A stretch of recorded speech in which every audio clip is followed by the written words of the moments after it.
Hi everybody, guess where I am today? I'm in front of Horween Leather Company. I'm in Chicago, Illinois, about 6 hours away from home on a business trip. Now remember, I've told you guys, sometimes this YouTube stuff is unplanned or not playing out as well as it could be or whatever, because this is my hobby, okay? And I just happened to be able to squeeze in a trip to Horween Leather in between things that I had to do on my business trip.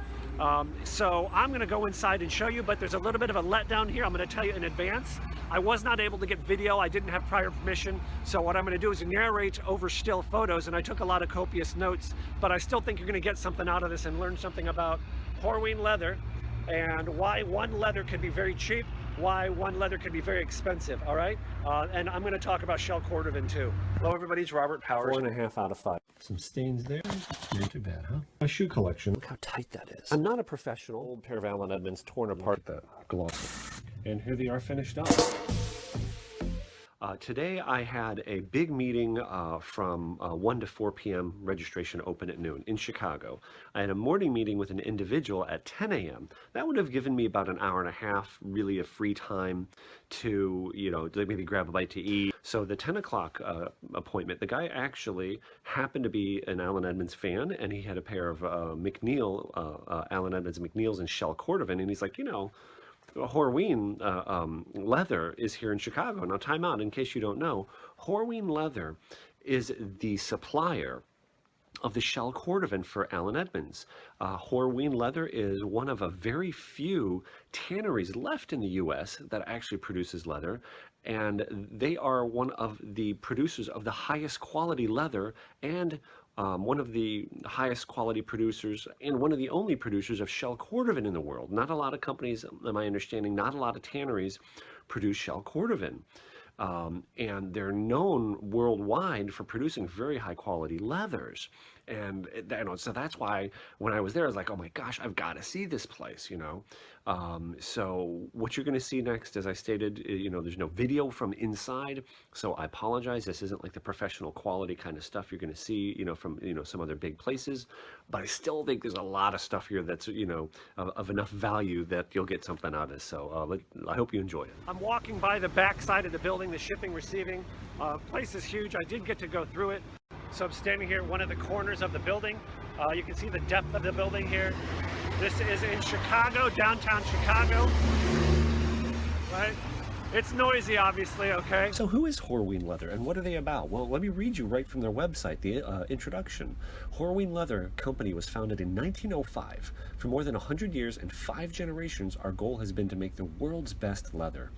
Making the best means doing lots of little things right. It means never mistaking fastest or cheapest with the best. It means always using formulas that do not cut corners and choosing components strictly for their quality. Horween Leather offers unparalleled blend of quality, consistency, responsiveness, and innovation.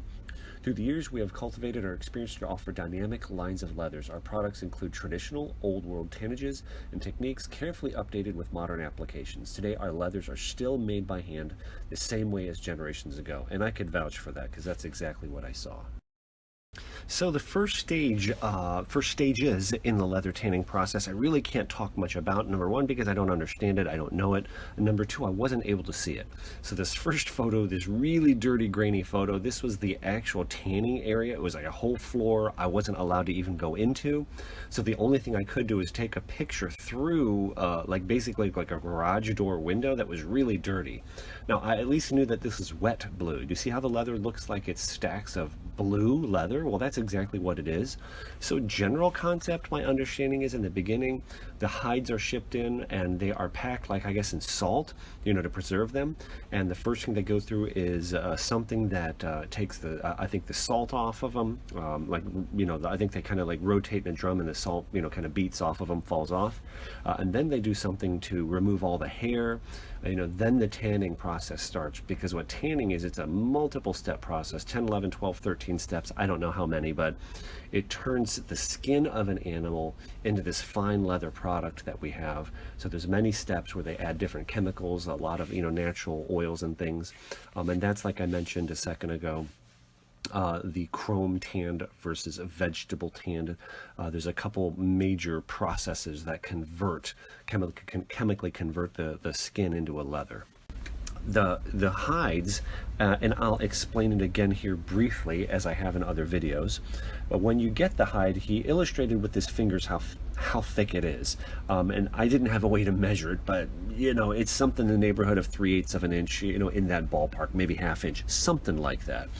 So the hide comes in as one piece, and it is split. It's split into the top grain leather, and then it's also you have the split grain. So the top portion is the top grain leather, the bottom portion is the split grain. Now, here's an interesting thing. They actually discard and get rid of the split grain, and other leather producers will take their split grain leather, and they will actually use it as their raw product, where they just actually won't use it. Now, here's something else interesting. I've also talked about before in other videos, which I'll link below in the description, the difference between full grain leather and corrected grain leather. So I can actually show you here. These couple machines, what they do is they put the leather in the machines, and it basically sands the surface of the leather. Now, the main thing they use it for is to sand the back side of the leather. So it does a couple things. Number one, it gets all the flesh, you know, all the meat stuff, you know, basically makes the back side of the leather smooth. Number two, it gets it to the proper thickness. But what corrected grain leather is sanding off the outside, the grain side of the cowhide, okay? It's sanding off that surface because, like I'm going to show you here, you can see a defect, you know, you could say a spot there that you couldn't use in full grain leather. So if you're going to make a product out of this, you'd have to cut around that flaw. Or what cheaper leather producers will do, they will grind off, sand off the surface of the leather, and then they'll paint over it, and that's what the corrected grain leather is. And you lose the strongest part of the leather, you lose the leather's natural beauty, and it will crack much faster. Now, here's something else really interesting I learned about. There are, for example, some tanneries outside of the U.S. He mentioned one specifically. He didn't tell me the name, but in Brazil, he said the tannery in Brazil, they produce mainly or all corrected grain leather. Why? Well, Brazil is a really warm tropical climate. The animals there are always constantly being bit by bugs. So their hides have lots and lots of bug bites on them from the animals being raised there. He says versus in the United States, when you have you know, cows in the United States, you generally here have 4 seasons, so you don't have nearly as many flaws. So even just where you source the cowhide from is going to make a difference in the final product. So of course, if you're going to probably buy hide from you know, a farmer or wherever they get it from in the U.S. versus overseas, you know, that right there is going to raise the cost. So.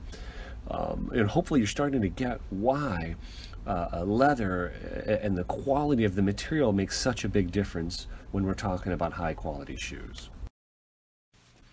So here what you see is a tanned hide that has not been trimmed. So let me zoom in here a little bit. Can you see the wrinkles and bumps there on the lower part? I believe that's probably getting close to the animal's leg or on its leg. So another photo here I'm going to show, this is where they actually would trim it down. So just note that the leather here, you're going to get some scrap and waste off of it.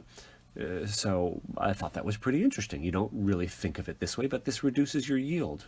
You see how many opportunities there are in leather to cut corners? Now here is a hide that's been tanned, it's been dyed, and it's already been trimmed. Can you see how round and smooth the shape is, and there's none of that material that looks really rough or bumpy? So what he told me was the bend, because I knew there was different section of the leather that you can use for different things. So this area here that I'm showing is the bend, and on this photo he said the right end side would be the butt of the cow. So the head of the cow would be where his hand is. You don't use the entire thing. So only that middle part closer to the spine is what's really used for quality shoes. And you can see a couple more shots of him handling that same piece of leather. Oh, by the way, notice if you do see the back side of this piece of material is basically the same color. That's because it's full grain aniline leather. What that means is the leather's dyed all the way through. It's not just pigment on the top of the leather, okay? But here, let me show you something interesting. Can you see here in this photo? This, he called this fat rolls. There are fat rolls in it because the skin that goes under the belly, there's fat under there. So that leather is loose, wrinkles easier. You just can't use that for high quality things like the shoes. So you see, another opportunity to cut corners. Here you can see some football leather. Now, the first thing I ask him is, oh, that's pigskin, right? And he kind of laughed and he says, no, that leather that they use for footballs is not actually made from pigs anymore. He thought that that's originally where it started, or maybe the bladders were used. But anyway, that is actually, he called it bovine, which is interesting. It's like, okay, I get it. Bovine means cow. But it's bovine leather, and that pattern is actually pressed with a huge hydraulic press while it is still wet. And then the bumps get in there by pressing it into the leather. Now here we get into another finishing area, and you can see again stacks and stacks of cowhides. Just to give you an idea, by the way, I believe those are split, so what you see in those stacks is half a hide. So you can see how much yield you get from one cowhide. And there's more shell, just stacks and stacks of it. By the way, this stuff sells for $100 per square foot. $100 a square foot for shell cordovan, just the raw material, versus about $10 to $12 for the cowhide. And it's interesting, he said you can get cowhide from other manufacturers for about $4 to $5. And part of what the difference, when they say the finest leathers in the world, one of the reasons he said that is their objective is to make sure the material is as high quality as possible. If you pull things out of certain processes earlier, the oils and the waxes may not penetrate deep into the leather. The tanning process may not go deep into the leather. And then what happens is you have a material that on the surface might look the same, but is not going to last as long. There are so many opportunities to cut corners when you're producing leather that most people never know until the product actually falls apart.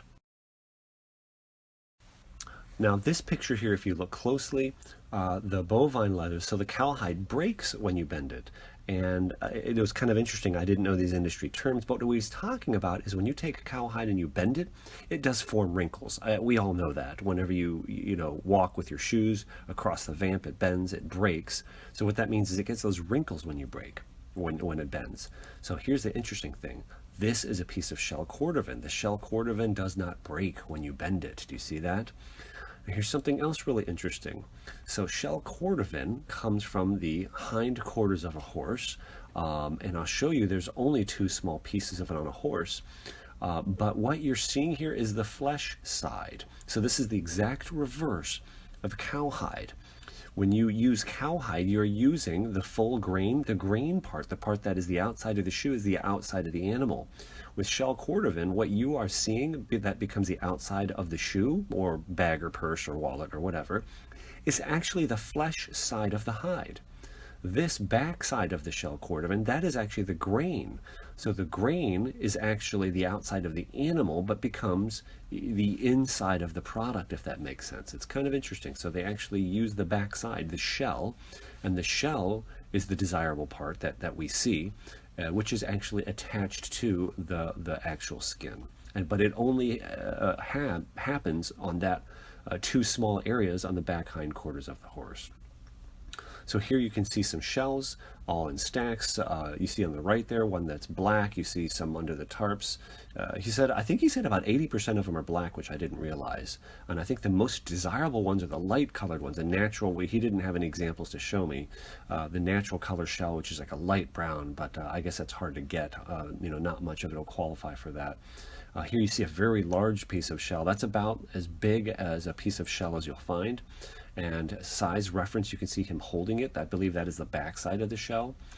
And here is the actual template they use to gauge the shell. Now you can see it says number 1, number 2, number 3, number 4. So that has nothing to do with the quality of the shell itself. It has to do with the usable size of it. So number 1 is not a better quality than a number 4. It's just a larger with more usable area. So this machine here, if you can see in the first shot, you have the guy standing there holding a piece of shell in front of a conveyor belt, and you can see some electronic eyes and sensors and things, and then that shell goes all the way down the belt. And I'll go back to the first shot. Now, can you see there's one at the end of the belt, how small the shell is? And I asked a stupid question. I'm like, why is this machine so big?